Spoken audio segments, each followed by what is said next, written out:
experienced waiting so graciously for me. We did have a time zone thing, and my apologies. But we are here, and we're going to talk a little bit about the energies and Saturn, which is going to be a healer's, an intuitive, if you're waking up to your sacred feminine, if you're tuning into the divine feminine as something that's not just been ignored, but has been chopped and burned and buried in the basement and hiding in the crevices of the inner Gaia, we are right in the middle of an amazing awakening. And this awakening is something that's such an honor to be a part of. I mean, seriously, I can't even begin. I have to make myself a note because I'm so doing spiritual work for hours before this. So those of you who were here saying it's dragon time and I'm feeling warm and maybe we're releasing while we're waiting. Yes. So yes, I do. I create the Infinity Healing Chamber all the time, but for this specific event, about an hour before is when I start. And then, so when everybody thought it was starting, I was over here doing work. Doing fun, doing play. So welcome, Akasha here, nanakasha.com, and make sure you subscribe, click for notifications. The dolphins want to talk, and yet they haven't found the right time with me yet, so I'll be popping on live. I'm also been told yesterday I sat here for a long time with all of my friends doing a lot of magic, and today is the Day of the Dead. And we've been in Halloween, All Hallows Eve, Samhain. This is a really magical time. So the dragons are arising. And why are the dragons arising? Well, we've seen it culturally. It's been a part of, look at the ancients. They've got all kinds of dragons in their stories, in their origin stories, in their art, in their sacred temples, in all kinds of ways that they've been in our consciousness, but they've been rising back again, becoming more and more popular. A lot of my clients and students, I would say, over the last 3 years, have had a lot more dragons come in as guides, energy, healers with messages and so on. But when the dragons come, and they are your dragon, they come and they stay. And so on Saturday, I'm going to be a speaker on a dragon conference called Cosmic Dragons at Portal to Ascension. And you make sure you check it out. And then, and so I said originally, well, I'm going to talk about guardian dragons because that's what I've seen personally with myself, with clients. They're guardians as well of all kinds of things. So what's been coming up now is that we're moving towards next year. So in the spiritual weather, in the cosmic energy that we're traveling through, you want to think about it like weather. Do you go to have a picnic at the beach in a hurricane? I don't recommend it. We're having a moment of semi-peace right now. We are, believe it or not, I'm on the Gulf. I'm on the very north Gulf. I'm directly south of Louisiana, across the Gulf of Mexico. And we are getting incredibly intense winds for 2 days now, nonstop, really beating my poor plants up. And it's coming from the Pacific. It's coming from the hurricane in the Pacific that hit Acapulco. So we're the outskirts of it, but it's still pretty intense. It's supposed to keep going through Sunday, but for some reason today we're having a little bit of calm. So I'm so pleased because the internet's been going in and out. But that energy of the storm is very dragon energy, isn't it? It's what we think about as new, as powerful, as transformational.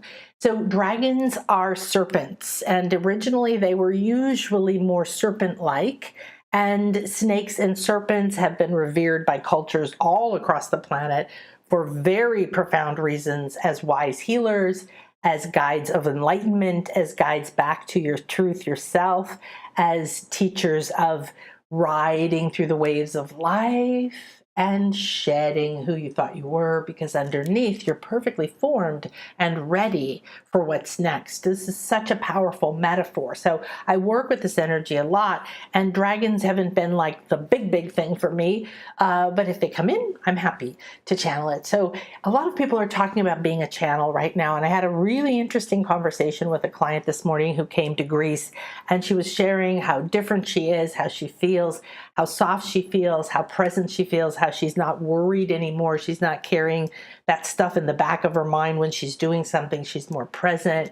There's more flow, just all these incredible things that happen. And she said, years ago, I went to a school, an energy school, where she had to go in person. It was quite a commitment, many times a year.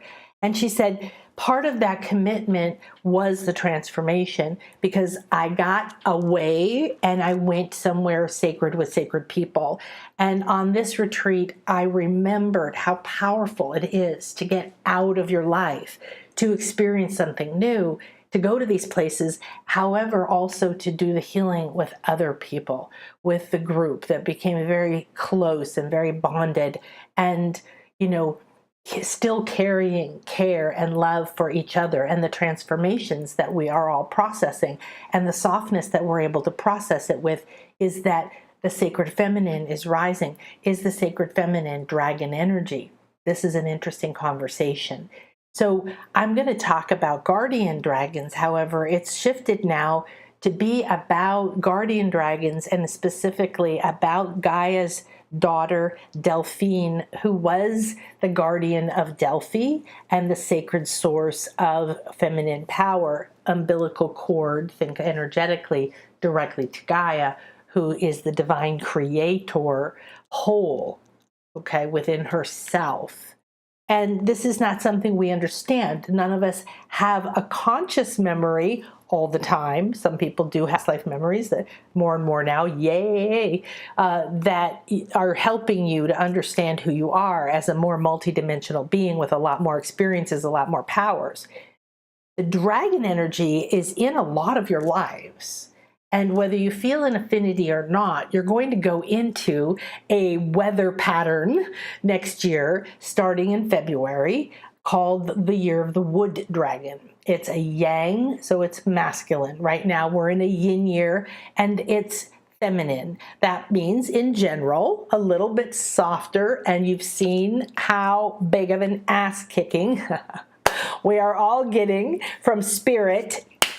Catch up now, okay? We're at the state of unity consciousness, and we aren't projecting that, because the old ways are so embedded and they're clamping down more and more and more and more and more intense. The more of us get free, and rise above. So we have to keep freeing ourselves, and we have to keep rising above, and we have to have the strength to be ourselves, to speak our truth, to not watch TV every night just because that's what somebody else does in your house. I've not watching. I've never really liked it. I've never had a habit of it. However, at night, especially if I haven't seen Chris all day, we sit. He likes to watch funny things. I like to watch movies sometimes. So we'll have this. We'll watch some videos of some cats and some otters. It's all very delightful. However, for me, I have way too much going on inside now. I'm traveling realms and dimensions all day long. And so when I have an energy rise up like this, and the information start coming from all these places, like, whoa, you're kidding me. And then synchronicities and, things coming up, and then I ponder something, and then something comes along. Like, I buy this ring. Chris told me when I was in Greece, buy something for you from me. And so this ring here, now I want to just waylay anything. It was $20. So I laughed. I said, you bought me a $20 ring, and I'm absolutely in love with it. Now, why am I in love with it? Because I'm just interested in the energetics of anything. I'm interested in sacred work. I'm interested that every second of every day I am in a path on my soul, and I don't want to miss a juicy moment of what's happening by going into someone else's story or someone else's drama, even if it's a comedy, because then I'm living their life, and I make movies and things very real to me. So it won't be forever. And what I've done instead is we watch music, we've watched concerts, and I dance around the room. And so I'm making choices that are supporting me because I can't live the way I used to live. And there's nothing wrong with it. It was nothing intense at all. And so it's that respect that the dragon year could smack you down from a rabbit year. This is a rabbit year. So what are rabbits? They're soft and they're fertile and they're lovey-dovey and they're cute. And they make a little home, right? They go into the earth and they feather their nest, we would say, even though they're a rabbit, right? And this is what this year is for. So believe it or not, we're meant to be nurturing. We're meant to be drinking this in. We're meant to be making our home or our inner home. Okay, because I don't have a root, even though I have a beautiful home on the beach here. I love it. It's simple and rustic and beautiful and everything I ever wanted, and it feeds me soul medicine day and night, even when it's windy. And so what happens is I asked the land to call me, and I asked if I was meant to be a guardian of a sanctuary. I didn't go look for a house. I didn't know how I was going to buy it. This is what sacred feminine manifesting is. The dragon year is so strong and powerful. It is the strongest, most powerful sign in the Chinese zodiac. Now, I am not an expert, but I am going to get an expert on for you very soon. And my dear friend and teacher, Donna Stellhorn, is an incredible intuitive, an incredible goddess, and an incredible master astrologer. And I love her aspects of it, and she also is an expert in Chinese astrology. So I pull from everything, anything that resonates with me, anything that shows up that's like a portal to a new understanding. So dragons may attract you from many different cultures. So here's the fun thing. Between now and February, of course, we're going to start feeling the dragon year. And the solstice to me is the true portal of crossing into a new energetic new year. And then the February date of the Chinese New Year is, I think it's the 10th. 24th. And that to me is the next portal, because I have not had a January in I don't know how many years that didn't seem like some kind of weird mixed bag of finishing the old and being in a portal and waiting and then things exploding. And that's been the energy in January recently. So I'm going to go into that on the Spiritual Weather Report in the next month to prepare for December, which is really profound. It's my birthday. No, it's really profound because it's the solstice. And it's really profound because then we have this crossing in our mind of a new year. And so that has power because of the collective conscious thought around it. Now, you're going to do it in a sacred feminine way. So we're going to start to be like the serpent, like the dragon, very fluid. Don't even go into an elemental of what the dragon is. It could be a water, an earth, a fire. Now, you've also got an air. Of course, you've got all the elements, but there's a lot of other ones, okay? There's so many dimensions that what I love about being a multi-channel channel, although yesterday I got told a very big revelation about myself and my name and why I perceive things a certain way and why I can't explain what I do the way other people explain it. And this is how sacred feminine unwinding happens and spiraling. There's always a sacred spiral happening. The cycles are happening. We're going in and out of strength and being out and coming in and nurturing and being sprouted and born and blossoming and dying and decomposing and resting and rebirthing. We are the dragon that is the phoenix. So the phoenix is a dragon that we call a bird. However, what element is it then? Is it an air or is it fire? Because it burns into fire. So we don't have to think of it only that way, but the fluidity. So if you think of the serpent and how it flows, that is a sacred flow. And this is to teach us life goes up, life goes down. Kukulkan is the dragon of the, are you here, my dear? You're here, you're hiding. I know you're here. There you are. Hi, my honey. Come on out. So Kukulkan is the primary god in the ancient Mayan pantheon. And he's the one that everybody knows, famous, comes down, the sun on the equinox at Chichen Itza comes down that pyramid, right? And looks like it. And at the end, they have the big carving of the mouth. He's a feathered serpent. So he's a dragon that has feathers.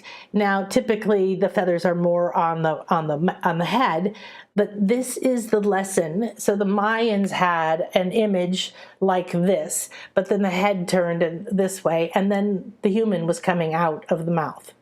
So I told you the other day, that's not a representation of being eaten by demons. These are not demons. These are highly revered, intelligent, wise beings that exist consciously, multidimensionally on a lot of different levels. And they have the ability of being the guide. So what the pyramids told you is that you are a descended God, and we are, and you came down into unity on the top of the pyramid. And then you went down to the bottom of the pyramid and you became a part of building the structure of this multiverse, eons after eons, step by step, the step pyramid of the Mayans. I don't think I have my step pyramid here. Is, the one that's like this. Each of those represents a wave of consciousness. The first one's eons and eons of time, and it correlates to the structure of the light body of building the universe, of building everything we have. Humans didn't appear till around the 5th level on the planet. There wasn't the capacity for a body for us to inhabit. So this structure has been being built over time, and we are now at the top.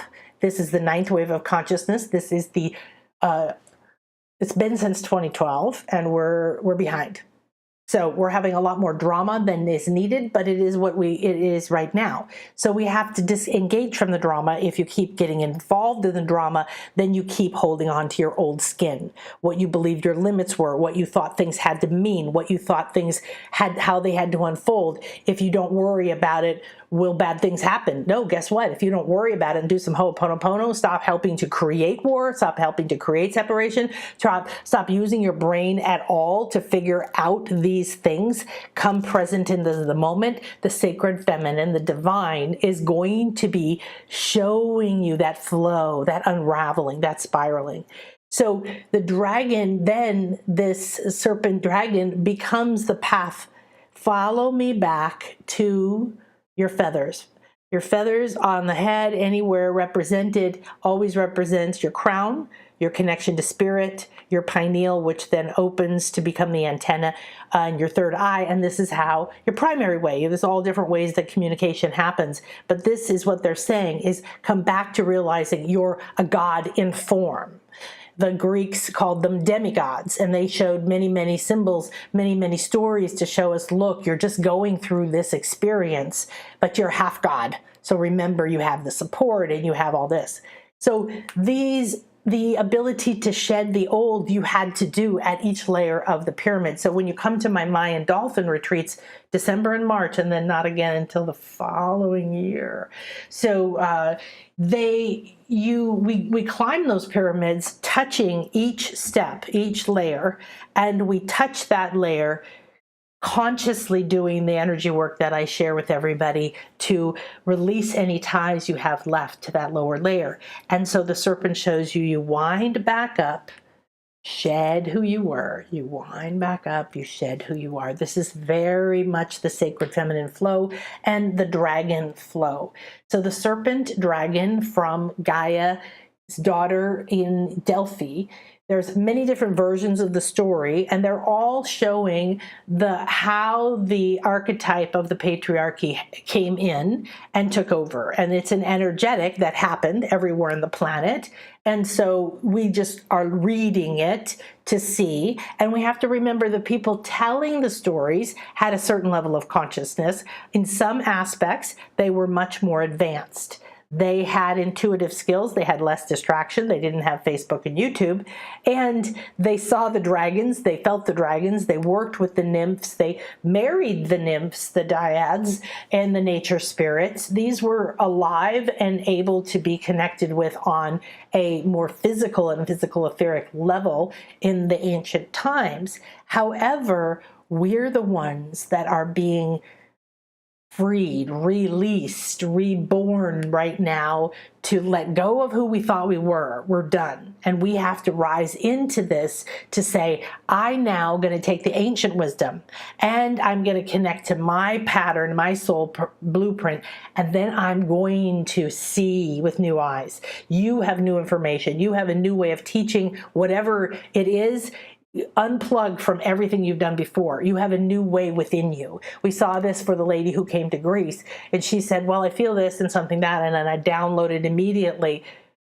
Okay, but you are meant to teach this in a way that is completely different from a sacred feminine perspective. And we're not doing over sacred feminine, over masculine. We're doing bringing up, resurrecting the sacred feminine back into a form and then nurturing it until it is full grown within us and can co-create with the sacred masculine, which is also rising. And these are working co-creatively with the drama of the earth and the humans in the middle. Okay, so dragon energy is Kundalini energy. If you don't know what Kundalini is, you need to look it up because it is coming online. Now, I know clients and other people who have had massive, not very fun Kundalini awakenings, and this is what happens when you do a lot of spiritual work without guidance, without learning how to do it. So all my students know how to create a sacred space, how to cleanse and clear themselves before and after, how to disconnect from any energies that are not optimal for them, no matter where, no matter when, over and over and over. So they're always in a space where they are aligned with what's optimal for their highest good at this time, and learning that they're watching themselves, becoming the witness, becoming the higher self, becoming these higher realms, reclaiming your feathers to watch yourself.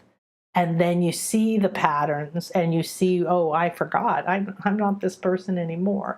The Kundalini is rising. Your chakras, you probably know all about your chakras, okay? Well, there's a lot more than you imagined. I teach 18. I've learned and activated 33. And those ones that we've been using, they're personal chakras, the ones that intersect with the physical body. They go through all levels. And the flow of energy in Chinese medicine, it's called the meridians, Ida and Pingala. This is masculine and feminine. And they show the flow going like this, just like the caduceus, the two snakes. These are two serpents of life force energy. These are dragons of your soul. What exists at the bottom is your 8 original cells. The 8 original cells are what literally is the blueprint for your body physically to have built itself. However, you have many more layers to your physical body. It could not do anything if it didn't have a pillar of light, a channel of light, the chakras, and so on and so forth, and the aura. So there's a huge light structure that supports you, and you carry within you the codes for your blueprint. That's what's possible, the life your soul intended, the powers you have in this and other lives. You're here now to raise the Kundalini energy in a safe way. Now, how do you do that? Well, you can come with me. We're going to be doing this work with the dragons. And you can see that when you ally with energies like a dragon energy, this is huge power, ancient wisdom. This can then embody different aspects. So if you feel drawn to Chinese dragons, Go read, go see what you're drawn to. Is there a particular name or dragon or a story or a symbolism or something that resonates for you? Perhaps it's going to connect you to another life that has powers around that. But I can tell you that the dragons are coming up.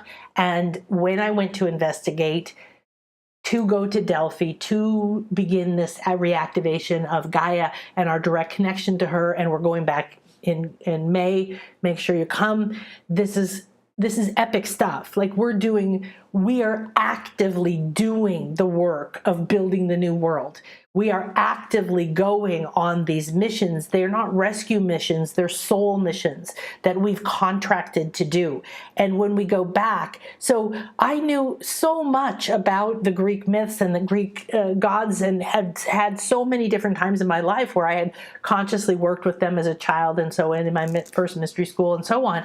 However, I didn't know a lot of this, and I started to find out, the guardian of Delphi was this serpent. Well, I love serpent energy. I've become, Kukulkan has walked through me through 3 near-death experiences, telling me shed, shed, shed. So that's essentially let go of who you thought you were, let go of your identity. It's been happening over and over and over, really accelerated the last 8 years since I came to the Yucatan, and I've been living amongst the pyramids and the Mayans and doing all this work. And now the Greece thing took us to such a profound place, and they're showing me now what we have done is not just awaken Gaia. So I was excited that this was a serpent that lived in the earth, guarded it, was the sacred. Then the masculine came in different forms, killed it, buried it, took its bones, kept it somewhere, like taking your power of the sacred feminine, built on top of it, the ultimate conqueror thing. And these are all archetypes in these stories with Apollo and so on about why or who. But the stories about this person did this because of revenge or jealousy is the human perspective at that time, trying to interpret beings of a higher consciousness and not understanding. The question does not make sense now. So you can't take it literally. You can't go, oh, these men were bad, they raped these women. You have to look at the bigger story, and the story is, okay, what was the energetics that was needed to create something? And is there really a goddess that is angry and full of revenge all the time that's supposed to be the Queen Mother? That's, to me, the ultimate stripping of the divine feminine, the divine queen, the woman, the divine sacred feminine that can stand and hold power and not have to be mean or vengeful or any of this other shit.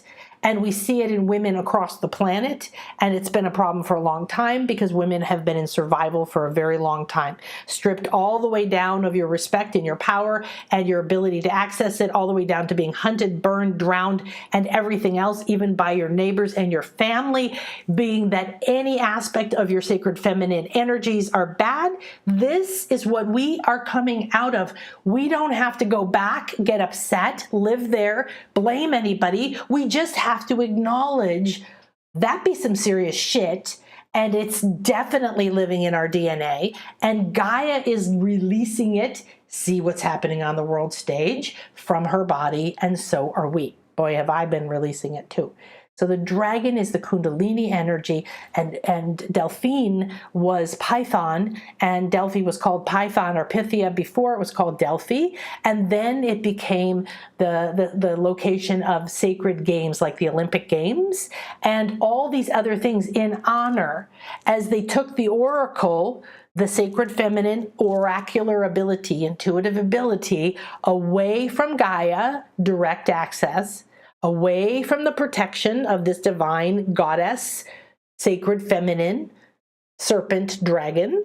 And then I started reading about her, and she's called a dragon everywhere, and she's called a Dracona, which I think is Dracana, which I think is just a charming name. And I'm getting to know her. And it turns out this ring was a Gaia, but this is the teardrop of this dragon that's living in Delphi. That's why I fell in love with the ring, and I didn't care about that. It's not really my color or anything else. So I have like a whole thing coming through. The dragons are going to be speaking to you if you are willing to open to them.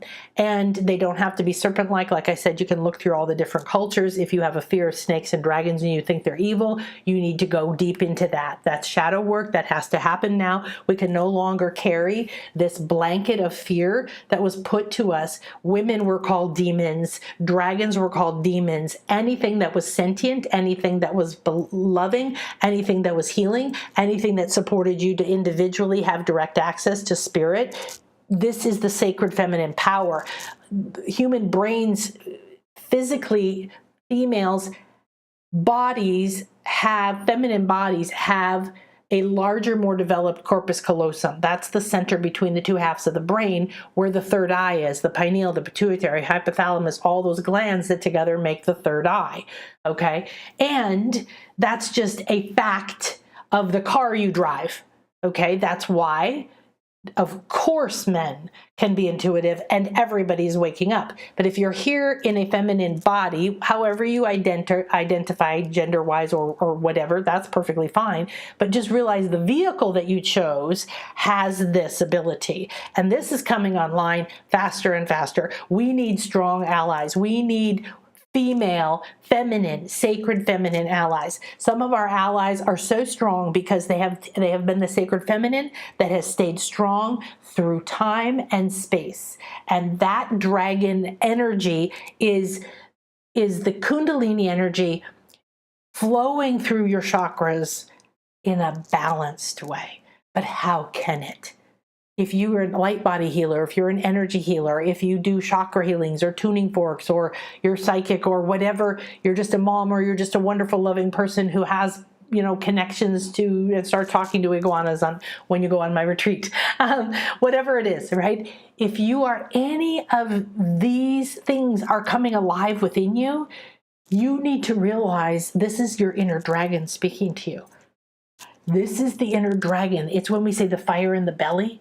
What does that mean? That means your spirit coming alive. You suddenly realizing, oh my gosh, there's something incredible I want to do. There's something incredible I want to do with my life, with my skills, with my abilities.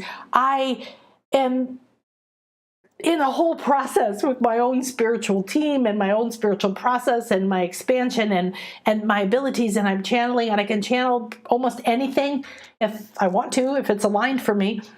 People come, clients, it's why it's just like, oh my gosh. And when we go to the sites, I channel what's happening at the sites. I channel the activations. I channel the gods. I'm channeling the dragons. It's like, I didn't used to call it channeling, and I didn't used to talk about the Akashic Records because it just is. And now I'm like, everybody's saying, oh, I channel this collective of light beings called, you know, the Sparkly League or whatever, right? You know, like everybody has, it seems like so many people are now opening as channels. And this is what's meant to happen. We're all becoming oracles. This is part of the prophecy of the Oracle of Delphi, is that we are all meant, respect the Oracle. That means respect your inner voice, respect your own inner authority, respect the Oracle, not the twisted version after the Oracle started to have to speak through the priest, and then they interpreted her, and then they drugged her, and all these other things, because more and more and more, when you understand the symbolic energy of the history of what happened to females across the planet, either you're rich and you're killed, or you can't be psychic, or you can't vote, or you can't whatever, like, it's this. And the energy has gone into the recesses and into the caves and into the center of Gaia, and she's been holding that warmth, and now it's rising, and there's no way to stop it. And a lot of people won't like it. And the dragons are one of the most powerful supporters of us individually. They were, regardless of all the violence and the games and the movies they make, you know, and I like Dragon Tales better, the little kids show. The dragon energy, though, is important. Now, let's take a look. See if I have the slides. So the wood dragon, so it's going to be a yang year. That's masculine, okay? So we need to be aware that the masculine energy is masculine energy. It's not men It's masculine. This is not a gender. This is a principle. It takes, two poles, positive and negative, to create that. We wouldn't have form. We'd all slip through the floor. We wouldn't be able to touch ourselves or anybody or kiss anybody or anything like that. So, you have this ability to tune in that you're going to be, you want to be nurtured now. You want to complete your nurturing so that as you get ready to go into a yang year, you are saying, oh, okay, I'm strong enough. I'm ready. I'm prepared. So rabbits prepare. They bring things into their nest. They feather it. They make it nice. Prepare. Do you have your spiritual tools? Do you have your spiritual community? Do you have your good friends? Are you going to go on some adventures that your soul's calling you to for your quantum leaps? Are you going to take that and be overrun by that energy, or are you going to go forward? Now, I know that in, Chinese medicine, that wood has many different meanings, right? Because the element of wood is like a tree. So it's growth. And to me, I see growth as organic growth of a tree, right? Of a tree growing and bending and losing a branch, and all those scars become beautiful. I remember I was in the forests in San Francisco Park. I used to go there a lot and stay 2 blocks from the park. And I would walk and look up at the trees, and I was talking to the trees and the land and all that, of course. And I was looking at this one tree, and it was huge, and it had all this gnarliness and limbs missing, and it had gone in a million directions. And I just was taking pictures of it and staring at it and hugging it and sitting there and admiring it. And suddenly it came in and it said, why don't you do this to yourself? And I said, what? And I said, because you don't look at yourself the way you're looking at me. I'm full of scars. I'm not perfect at all. I've lost limbs. I've had this. I've had that. You're looking at my scars. You're looking at everything you perceive in yourself as bad or ugly or not good enough. And you're seeing it as beauty in me. You're seeing it as my story. You're seeing it as my powers, as my wisdom. And that was very profound. So wood to me is growth, yes, but it's also the idea of you can build a structure with it. And what is the sacred masculine? The sacred masculine is about structure. It's the sacred masculine, okay? Not what we see, this overridden thing everybody's used to living, is completely out of balance, so much so that it's very hard to be raised and live in it and really understand how out of balance we are, like that. And we are raising this back. Well, the sacred masculine is also calling back these parts that have gone rogue, so to speak, right? And so what we have is this beautiful wood sacred masculine to start to build a structure for us. And we're looking at Saturn being a big deal right now. Saturn is just coming out now in a few days, so we're feeling it. It's in its kind of hanging phase, is coming out of retrograde. And Saturn went into Pisces earlier this year. And so we've talked a lot about that. What does that mean?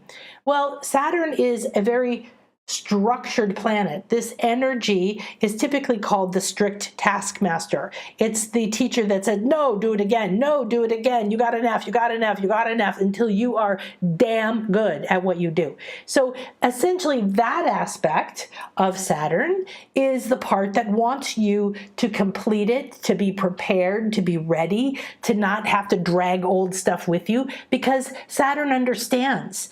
If you get ready, if you complete the past, if you stop bringing forward your shit, if you let the dragons come alive in you and start to speak to you, bring fire to your belly, bring warmth to your sacral, start to show you that it's safe to release your Ida and your Pingala. Because once we raise the sacred feminine enough, we're going to be fed in a way through our chakras, through our understanding, through our auras of how life is meant to be, and the idea of Eden won't even touch it. We can't imagine it, so we got to let go of logic. Use logic where you need it, and then let go of it. It is not a place for that. So wood is a structure to me, and Saturn is now in Pisces, which is all about intuitive and all about boundaryless and all about expansion. But how do these two live together? My concern was that a prison was going to be built around our intuition, and you will see that aspect. Everything is both sides of the coin. Every energy. Abundance and lack are the same thing. Is it 0 degrees or is it 100 degrees? So when you have this and you find yourself going, oh, okay, I'm way over here, and I don't trust anybody to hold sacred space for me. I don't even trust myself to hold sacred space for me. How could I release these powers within me? I don't want to know who I am. I'm clearly wrong. This is what we were taught through life after life after life. I was wrong. I did this wrong. I was killed. My family was killed. I lost stuff. I didn't succeed. I whatever. Judge. Trauma, trauma, trauma, trauma, trauma. Soul contract, soul contract, soul contract. Karmic knot, karmic knot, karmic knot. Okay. All I care about is that if these exist within your light body somewhere, it's time for them to melt, to dissolve, to be heard, to be brought in, given a bath, and find the jewels, find the powers in here, okay? So instead, though, what if you're the creator of your reality, and you are, and you decide, okay, I'm going into a dragon year, which means I need to become friends with my dragon energy. I need to become friends with my what? My strength, my power, my respect. There is barely a dragon in any culture that isn't considered huge or huge in power. Okay, so this is huge power, and this is the ability to this is new wood, because we are birthing anew. So if you work and do your job so that Saturn says, yes, okay, now you've got it. You've completed this, you've remembered that, you've let go of this, you're going to move forward, and I'm going to help build a structure of respect for the sacred feminine, for the intuitive. And you're going to be one of the people that's going to see that structure, and you're going to work with me because you can come forward. When Saturn is respected, when you do the work, you are immensely rewarded because the sacred masculine steps in and holds a structure for you. Then you're not the one going, oh no, where's the money? You're going, oh wow, this is a beautiful thing. Now, it doesn't mean you can't, the money's going to take care of itself, okay? Don't get me wrong there. It means that you can't create from the logical anymore, okay? So let me see if there's anything else we need to know here. Day of the Dead and the Dragon. Yeah, okay, here's a few things. So I'm going to go ahead and share the slides quickly, and then we're going to move to the meditation slides. So if you go to the shop, you're going to see some changes. We just put up a dragon session called Dragon Spirit Medicine. There's some other things coming forward. That's a combination of the Kundalini awakening I'm talking about, the reconnection to the sacred feminine within ourselves, within our bodies, within our minds, the sense of safety, being able to feel and trust that there is a structure if I step out on my own. The sacred feminine cannot operate at its peak, which would almost instantly create a world with an atmosphere of peace and love, and begin to balance out all of the pollution and toxins in the mind and in the body and in the thoughts and in the actions of what's happening on the planet. And the explosions and the transformations are going to continue to happen. So we can't change anyone else. Your power is within. And when that dragon is released and the Kundalini flows, it's nourishing you. Now the sacred feminine, but from your blueprint, rises up, and they cross in the root, okay? And then they cross in the sacral, and then they cross. What happens when these two meridians of energy cross? This is a connection point. This is a portal point. This is a point of power. It's like charging your chakra. It's like opening a portal to release into space. Okay, anything that's been there. And as that Kundalini rises, you want to be speaking to it. Otherwise, it can overtake you. And then people will go into an awakening where they can't function, understand numbers, or dial the phone. It's okay if that happens. That's the awakening, and you will have an epic, epic experience. And you will need help, though. So what we want to do is to respect the dragon, start to talk to the dragon, start to tame the dragon, start to get in touch to our own dragon spirit medicine. Now, if you want to come to the Dolphin and Mayan retreat, I highly recommend it. I have the one in December, which is coming up, and yes, you can come. I've just checked with the Dolphin Center because people are sort of weaving in and out. Maybe I don't know. I just want to say that the work I do is so life and soul changing that you may hit fears because your soul knows you're going to come have a profound change. Okay. And it doesn't mean that it's painful or hard, although there'll be ups and downs. The overall result is that you are going to be further on your path, have less connection to the past, the pain. You're going to heal and release in all bodies. You're going to connect to new powers. You're going to have new allies, new friends, and you're going to get to heal in a group. You're going to have that softness of connection. I pick you up and take you through it. I have everything orchestrated. It flows one thing into the other. We do healing and an epic healing and awakening and channeling, and then we go into the cave of Gaia, and we have a cacao ceremony and a spa and a cleansing with pre-Hispanic music, and then we swim in the womb of Gaia, and we consume these beautiful foods, and then we go and we have a healing, and then we go and we're with the dolphins and we're kissing and we're doing third eye activations, and we flow into lunch and we flow, and I pick it up, I take care of it all. And I do this because the flow comes to me. But talking to this beautiful lady this morning who was in Greece, she says, well, now I'm going to have to come to the Dolphin retreat sometime because I understand there's no way to explain what happens when you're there in person and how profound it is and important that you don't just do your stuff in a cocoon of your own home, but you get out and you're with others. Because this is true now more than ever. The sacred feminine is an inclusive energy.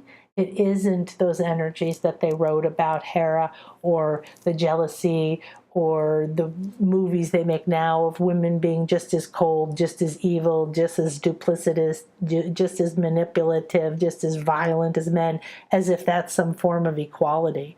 It isn't. I'm not interested in that. And the Greece retreat in May, and Joan and I are going to be doing a live stream. So we're going to channel some more fun energies on Monday.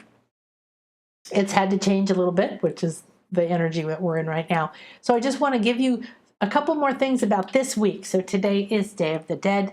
And what that means is that it's a time when many people honor those that they know and that they love that have passed on. And the reason for this is because, as we often say, the veil is thin, the energies are thin. This is the spiritual weather report, and we're going to dive in the meditation in a moment, also into some dragon magic. And this is my beautiful dragon, Delphine, that Chris made me this artwork very quickly. So we're working on making some more images of her. She's more of a serpent kind of dragon, but this is the Delphi guardian dragon, and I'm falling totally in love with her because she embodies that feminine story of being birthed in love and having a sacred mission of guarding something sacred, the source of all and the source of the sacred power to each person individually, and that ability for us to directly connect to Gaia. And this is profound, whether it sounds like something you understand what I mean or not, whether you're called to come to Greece to be a part of the physical awakening we're doing and have your own transformations. This is for the whole planet. And the energies of love and compassion that I feel for her being nearly erased from history. How many people have heard of her? Very few. Then you look and you go a little deeper into dragon and you start finding more and more and more. And I found through odd places, I would find a clue and started to unravel her story. Of course, there's many versions of it. But then, like the sacred feminine and like the embodiment of those in feminine bodies through history, women, the matriarchal society was taken. The way of naming went through your mother, which was the only way to really know who your father was, but when it passed to doing it through the men. And the whole attitude of having an authority outside of yourself, from a father to a priest to a school teacher to president to whatever. And we can have society and put someone in charge of things, and we can do it in a sacred feminine way. It doesn't mean we hand our power over. It doesn't mean that we have to give up our control and just watch that energy run rampant. And so when that energy wanted, and it always does, the sacred feminine, it wants the power, it wants the natural mystical power that is held within these dragons. It's held within the truth of embodying who you are designed to be. So she is standing now as a symbol of the sacred feminine that's been buried, burned, the bones used, and understood the power, unable to actually take the power, right? So in the storyline, if the masculine energy wants the feminine energy, chases the feminine energy, tries to get it, own it, rape it, whatever, okay? You see this over and over. This is showing you the magnetics of attraction with a human twist of violence and ego. So if we take the violence and the ego out and we say, look at this dragon now, this energy is life force energy. This is the kundalini of the planet. It is protecting a sacred place that is pure, sacred, feminine. The masculine wants it, wants to own it, wants to possess it, wants to use it, but it can't. So the energetics of saying that if you're in a female body, you actually have a stronger possibility of being more intuitive, psychic, and so on. It's just the fact of the equipment you have. The fact that you have then the ability, though, to channel directly, and that we've been cut off from that direct channel. So everything was about owning and controlling and not allowing anyone in a female body to have direct access to source energy. So you've got to take over the belly button of the world. You've got to take over the navel of Gaia. You've got to take over the source. You've got to take over the spring. And you do it by coming in and you kill the serpent, you kill the life force and burn it and build a temple on it. And then this is the only thing you can do to take the power, because you can't have the power, one, anyone else's power. Two, however, because the oracle worked for Gaia and worked with Dracana, Delphine here, and she was a protector, but a friend. She lived in the caves before there was a temple. She lived on the sacred site. She lived in the waters. She was in all different elemental kind of dragon. And this ability to be a part of assisting the oracle to be pure is what she wants to help us with. We're all awakening oracles again, and she wants to help us by helping assist us to be as pure as possible, to know that we are protected, and we're protected by someone who was created for this purpose, the way we're created for a purpose. And when we help her embody her purpose, she helps us embody our purpose. So going physically to Greece, yes, doing dragon sessions with me, of course, you're doing whatever this course or whatever we're going to do with the dragons and the kundalini that's coming through me right now, but doing your own, like talking to this in your own way and looking within. How do you feel about these energies? Do they scare you? Well, good, walk into that, let the dragon help you with it, because this is a nurturing, protective earth, basically, meaning Gaia energy, and that includes crystals. That includes gold, that includes waters, that includes so many things. So the life force that she embodied is all the way through the cycle of what's happened to the sacred feminine and how we've gone into darkness and returned now, how we're back in an awakening stage, we're in the unity consciousness.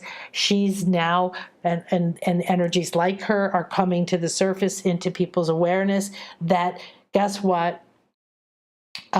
She was built on top of and then used. So they took the oracle and they said, now the oracle is channeling Apollo. Now the oracle has to tell the priests, and the priest will interpret what she said and then tell people. So they took away her direct connection to Gaia. They took away her direct connection to the people who came for the answer. Then they started other practices that cut the oracle off. And this is all just representative of what happened across the planet, of the sacred feminine being disempowered every time, because they've never been able to control it. So if you've ever had a time in your life where you felt like people were frustrated because you wouldn't behave the way they wanted you to, sounds like my life, then you probably have some dragon medicine, and you probably have some sacred feminine powers that say, I don't like this. So these are some of the things the dragon medicine is helping us with. So this is going to be Monday at 5 p.m. Central. There's Joan and I at the Sunio Temple of Poseidon and Athena Sanctuary in Greece, and we will be going back here at sunset again in May on the very first night. So we flipped it from the last night to the first night, and we're going to be talking about the return of the oracle, the rise of the sacred feminine. We're going to be doing some live channeling. Please share. Please come and join us. We're so excited to share this. Again, here's where you go find out more about the dolphins, and just reach out to me because I love to talk to you. I think we've already done all of these. Go back and watch the Spirit Magic Past Lives, whatever it was. That was awesome. And we will be doing some more past life readings in the future. Right now, these other energies have told me we're coming up. So I want you to just look at this quickly for your own understanding. So Scorpio is the primary sign in November. And so you want to understand where you are, because you're walking through a very dark, still waters. This is a very secretive sign. It's a very deep spiritual sign. It can be easily misconstrued as darkness and, black magic or something. And secretive and untrustworthy, like the scorpion, like, oh, I had to sting you, it was my nature. And yet, remember, everything has two sides to it, and this is a time of going deep. This is a time of going into darker and darker days before we get to the portal of the solstice. The Saturn energies, of course, we just talked about. Now, the Day of the Dead. So whether or not this interests you or not, it's a really lovely day to stop and just take a moment to honor the multidimensionality of ourselves and the fact that we have all been here in many bodies. We are an Earth star seed as well as other star seeds. And Dracona, I know. So she said, Dracona. That's a constellation. Some of you are from there. And you have other versions of you that are quote unquote dead, but that existed on this planet. And one of the things that I share and teach, and the processes we go through, is to realize that time and space are structures, and we can soar through them. We really are time travelers. So I just went to Greece, and I've been there 3 times before in this life. And I was able to take a moment in each place and stop and tune into those other me's, and we were all there at the same time. Me when I was 9, me when I was 17, and me when I was 25. So that, on top of the other lives I've had there, make it very profound. So you may want to tune into the other aspects of you. What a beautiful time to start to reconnect to your powers. So today is also an opposition. The sun is opposing Jupiter. The sun always represents self. Okay, this is your life force and the gold ray, and this deep secretive Scorpio energy. That's what the sun is inside of. So your self is inside of this deep, still, intuitive, powerful, but really internal kind of energy is opposing Jupiter. Jupiter is about expansion and good fortune, and it's in Taurus, which is an earth sign of comfort and wealth. So we have this water sign that's so deep, still, very Celtic to me, because it's kind of like Brigid, like a deep well energy. Opposite, opposing. So what is opposition? It's sort of somebody confronting you. It could be conflict. It could be what you're looking at. You could perceive from your perspective that something's in the way that is expanding. Now, here's the thing. If you are opposing the expansion of your comfort and your wealth, might be time to say, hey, what is that deep Scorpio energy within me right now on this Day of the Dead, with everything and everyone holding this portal wide open? Maybe you want to take a little journey in to see what in yourself is opposed to the expansion of your good fortune and wealth. Find the doorway, and then as you move out of this opposition energy, you will have the powers from that. Tomorrow, Friday, is a day to do mundane things, but with your divine attitude. So don't get caught up with, oh, I have to do these certain things. If you start to flow and paying your bills feels good, or just getting this done or that done, or suddenly organizing something that you've been putting off, just remember to do everything as if you are the princess, the fairy. Now, on Saturday, the Day of the Dragons, this is where Saturn, we've been talking about, is turning direct. So when something's in retrograde, it's about reviewing, maybe looking back. So it's been a little frustrating with all the intense changes we've had this summer with Saturn in retrograde, because it's sort of an intensifying of no, do it again. No, go back again. No, you forgot this. Oh, you thought you were moving forward. No, you're not. So you can see that that's kind of how Saturn has showed up. But don't hate Saturn, because Saturn is what's going to be building us a structure for our divine feminine to begin to be respected, to be able to receive wealth again, to be seen again, to be revered again, to be sought after again, and to raise in the hearts and the value and the minds of people across the planet, and to rise us back into this incredible moment that we can create. So Saturn's just basically saying, do your spiritual work and you'll prosper. I'll support you. I'll build a structure. But if you are trying to go forward and you haven't fixed something, or not fixed it, I don't like that word. You haven't realized something, you haven't completed something, you're still dragging something with you, you don't need to drag with you. Whatever it is, it's time to do the inner work, go into the shadows, look back at what's died, complete it, honor it, release it, prepare to be one of the first people ever to bring a respected structure to the intuitive sacred feminine arts. This is huge. I feel super honored to do my work, and it's more important to do my sacred work than ever before, and it's been number one for a long time. Saturn needs to be respected and honored for this role now, because we have not had a supportive, loving, trustworthy, reliable structure from the masculine in our world for a long time.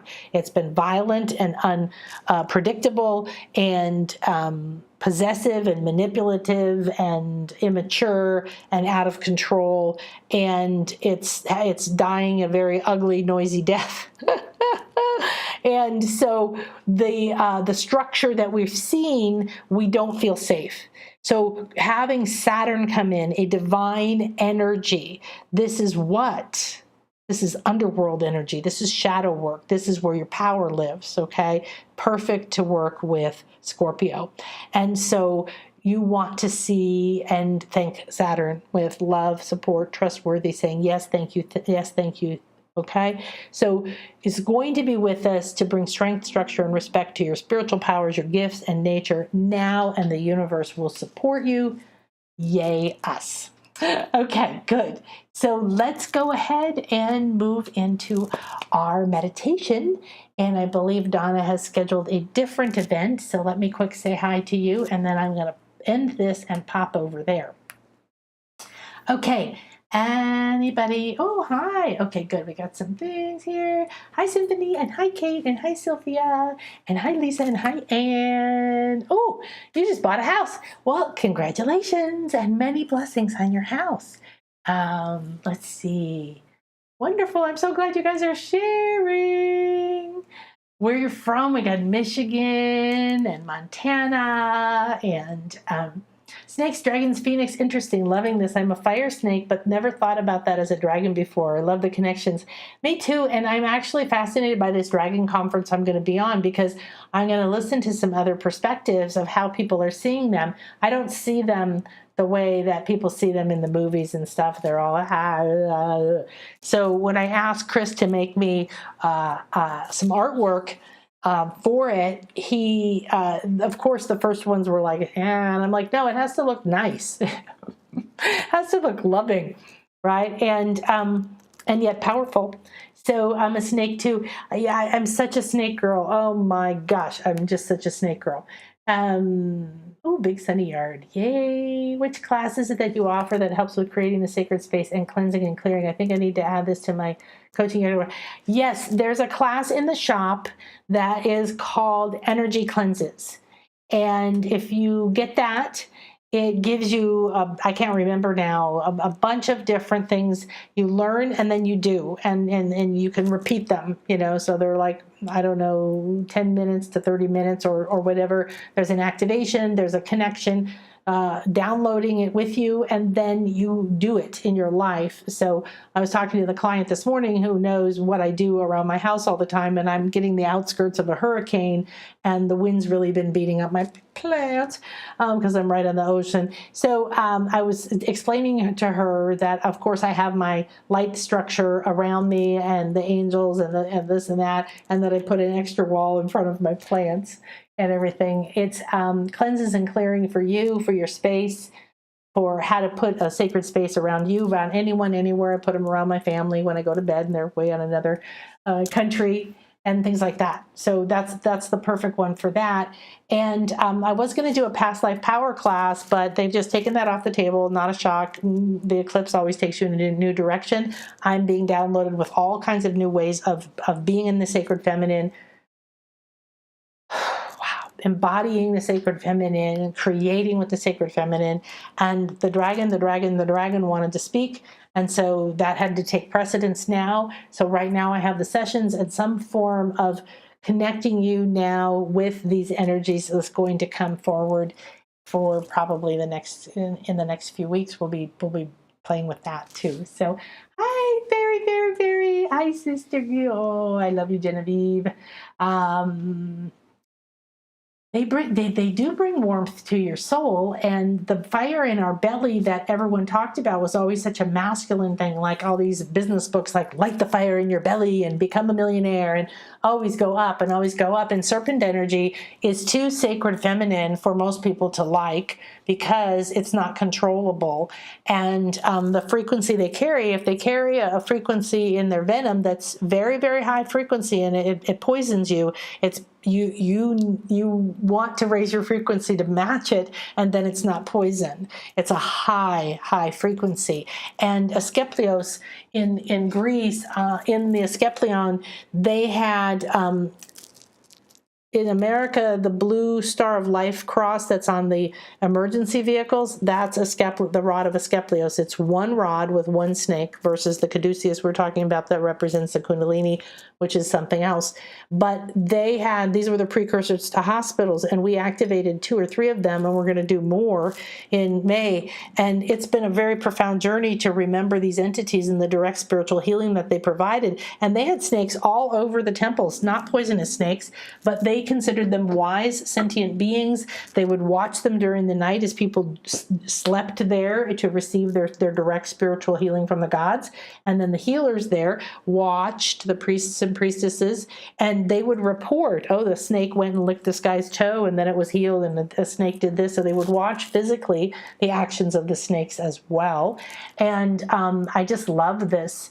So, oh, happy birthday, Lisa, to your daughter. Oh, hi, Kate.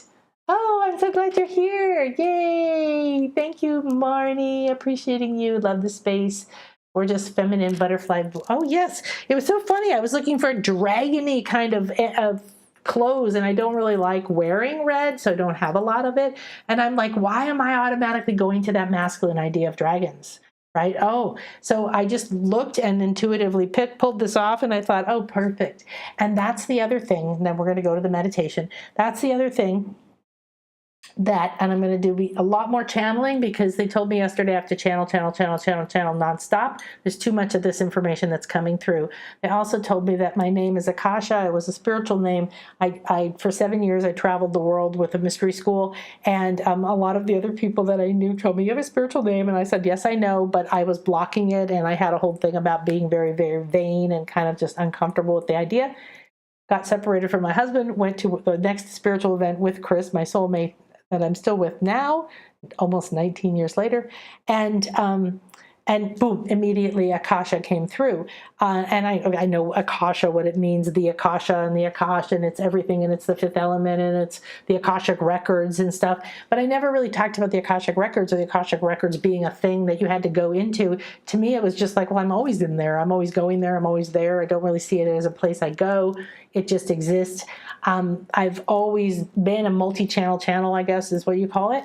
And so what they showed me yesterday was very interesting. They kept showing me my name, Akasha, and then this big, blue sky. And I'm like, yes, thank you. And there's been different times when I've realized I have to embody it more.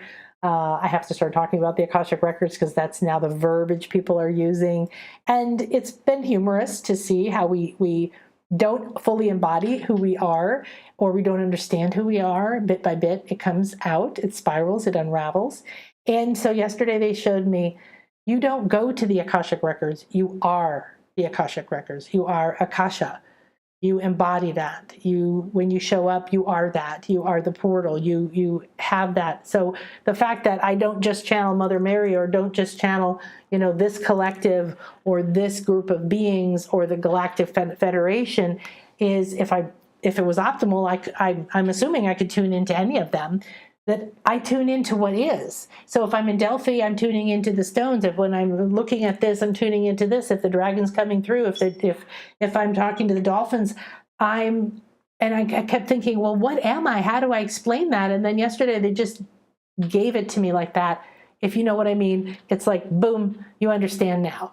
You just are. And I've had different times when I realized I'm a portal and I hold space, and the people who come with me physically or in classes know that this is true. I'm able to hold space. And I've been in many temples, including the Great Pyramid, where we've been invisible.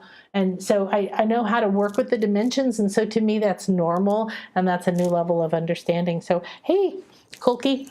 All right. Mwah. All right. Don't wonder anymore. Just be in it and let go of everything, thinking it and trying to figure it out, or working on it, or writing it down. Every time I talk to somebody, every time the spirits come to me, they're like, softer, softer, softer. All right, so I'm going to take a quick sip and come back and do a dragon meditation. And I'm very excited to go deeper with Saturn, to befriend Saturn. I know that when you hate it, when you fear it, it drags you down. When you acknowledge it and you respect it, it lifts you up. So this is what we're going to be doing with these energies as we go into November. And blessings on the Day of the Dead. I want one more thing. Thank you for reminding me. Oh, my love. Thank you so much. There you were. So my daughter, Jordan, was in my belly when I went on my very first wild dolphin swim. And she later died. And so she's, her ashes are here with me. And she's very connected to the dolphins, of course. And so on the Day of the Dead, I just want to thank Jordan for being a part of my life, and for the honor of being your mother and getting to carry you in my belly and to swim with the dolphins with you, and the magic that you bring to me. I love you, I love you, I love you, and I'm looking forward to our dumb dinner tonight. Namaste. And I want to just honor everyone who's had anyone pass, especially recently, or if it still holds some emotion within you. Yes, I am holding back the tears. And today is a day to feel the blessings. Today is a day to honor the love and to respect the way you feel as a reflection of the love that you have been able to experience. We give thanks to the spirit realms and to the sacred temple and to all the energies that have been here with us. And we look forward to moving forward with the dragons in this divine moment. Namaste. May this circle be open, yet unbroken. And the peace and the love, the unity, and the resurrection of the divine truth within us, the luminous place where there is unbroken faith and unlimited awareness. May we walk as love, see love, create love, channel love, and bless ourselves with love. And so it is. In Laket Chalakin, I am another you, you are another me. We are one. Thank you, everybody. I'll see you in a moment. Have a beautiful and blessed day.